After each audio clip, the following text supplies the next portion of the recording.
はい、こんにちは。松井の数学ですけども、今日はいよいよ第6回最大最小というタイトルで授業をしたいと思います。よろしくお願いします。前回まで二次関数のグラフを書くことをやってきました。で、その二次関数のグラフを書くのは何でやるのかというと、今日、そして次回も準備してますけども、最大最小という問題に対応するためにグラフを書いてきました。そのグラフを書いたことを利用して今回の問題に取り組んでみたいと思います。では問題です。まず前置きとして最大最小とは何かということを中学校の時の内容で確認してみましょう。例として y=2x そして x の範囲が-1以上2以下の時の最大最小値を考えてみたいと思います。まず y=2x というのは原点を通って傾き2の直線でグラフを表すことができます。もちろん、x に0を代入すると y の値が0、x に1を代入すると y の値が2、2を代入すると4と、そういうふうに値が変化していく点をどんどん打っていくとこのような直線になるということでした。さあ、そうすると、今回は x の範囲を-1から2の間を動かしてみましょうということですから、このグラフ全体になるわけではありません。x の範囲が-1から2までと、この範囲を動きます。そうするとそれに対応して、この y=2x というグラフは、ここからここまでの間をずーっと動いていくことになります。こんな感じですね。そうするとそれに対応して、y の値は-2から4まで値が変化していきます。この y の値の変化の中で、最も大きな値を最大値、最も小さな値を最小値と言います。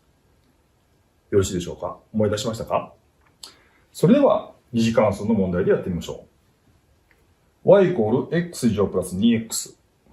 ただし、x の範囲が-2以上2以下の範囲での最大値最小値を求めてみようということであります。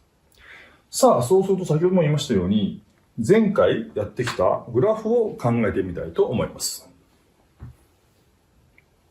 皆さん覚えてますか？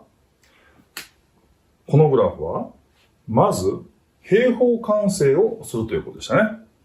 従いまして、y= まず、括弧の x、覚えてますか？ x の係数を半分にするんでしたね。プラス1の2乗。はい。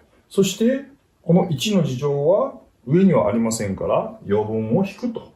こういうことで、平方完成という変形が完了しました。これが重要な変形でした。さあ、この変形が終わりましたら、せっかくですので、値の変化をグラフを使って見ていくと考えやすくなるので、グラフを書いてみましょう。まず、括弧の中がプラス1でしたから、x 軸方向にいくら平行移動したでしょうか？-1でしたね。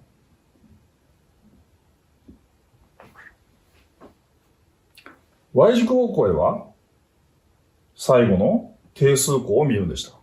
今回は-1ですので、-1だけ下に移動します。そうすると、頂点は-1の-1になります。ここが一番下になるところで、あとは、x の係数は1ですので、下に1つのグラフになります。そして今回は x に0を代入するとちょうど y の値が0ですが、こういう感じのグラフになりますね。はい。ところが、先ほどの一次関数と同じように、今回 x の範囲が-2以上2以下ですから、その範囲内でグラフを考えてみましょう。まず x が-2の時には、ちょうど0になりますね。ですから、ここがスタートになります。で、一番右の2を代入して計算してみましょう。9-1ですから8ですかね。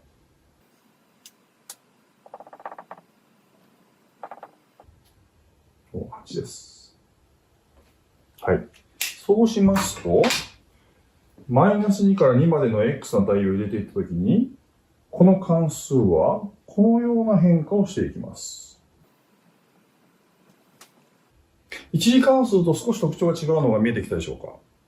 二次関数の場合には、上がって下がる、下がって上がるという、こういった変化の特徴がありますので、端っこが必ずしも最大最小になるとは限りません。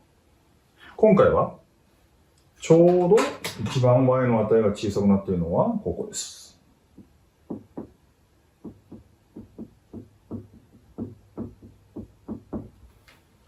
大きくなっているのがここです。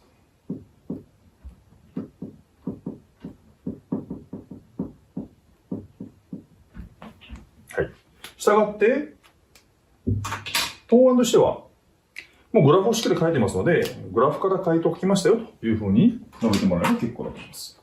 最大値は8。x の値が2の時。最小値はマイナス1。x がマイナス1の時と。このようになるわけです。よろしいでしょうか。さあ、そうしますと、同じ関数で、x の値を少し変えてみたいと思います。さあ、1番目はマイナス3から1。2番目は0から2。さあ、どうなるでしょうか。ちょっと考えてみてください。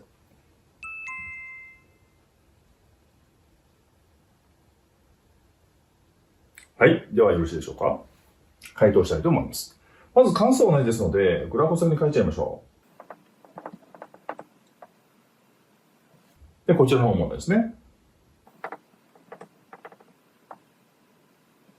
丸1の方は、x の値がマイナス3です。マイナス3を代入して計算してみますと、3ですね。右端の1を代入してみましょう。1を代入したら、やっぱり3になりますね。ということは、今度の値の変化というのが、こういう風な変化をしていきます。はい。従いまして答えどうなるでしょうか。そうですね。グラフより最大値が3です。ただ最大値が3になるときの x の値は、今回は先ほど違って1箇所ではなく2箇所になるんですね。マイナス3と1。最小値は先ほどの範囲の時と同じです。よろしいでしょうか。さあ、丸2はどうでしょう。丸2の方は0、ここですね。原点です。から2までです。2を代入してみましょう。2を代入すると、先ほども言いました8でしたね。ということは、今回の変化はこのようになります。さあ、今までの2台と違うのはどうでしょうか。そうですね。頂点、一番へこんだところは、今回は x の範囲の中から外れてます。従いまして、こういう時には、頂点が最小とは言えません。最大値は8です。最小値は0ですね。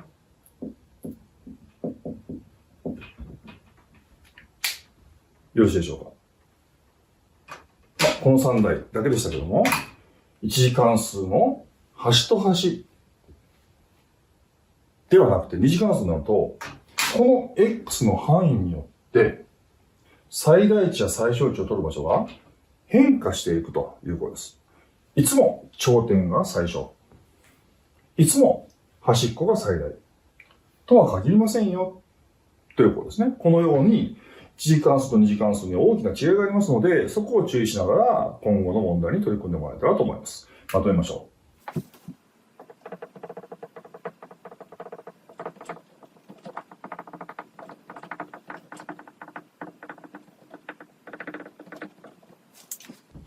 最大最小は x の範囲で場所が変わってくるということです。はい。今日は以上で終わりたいと思います。ありがとうございました。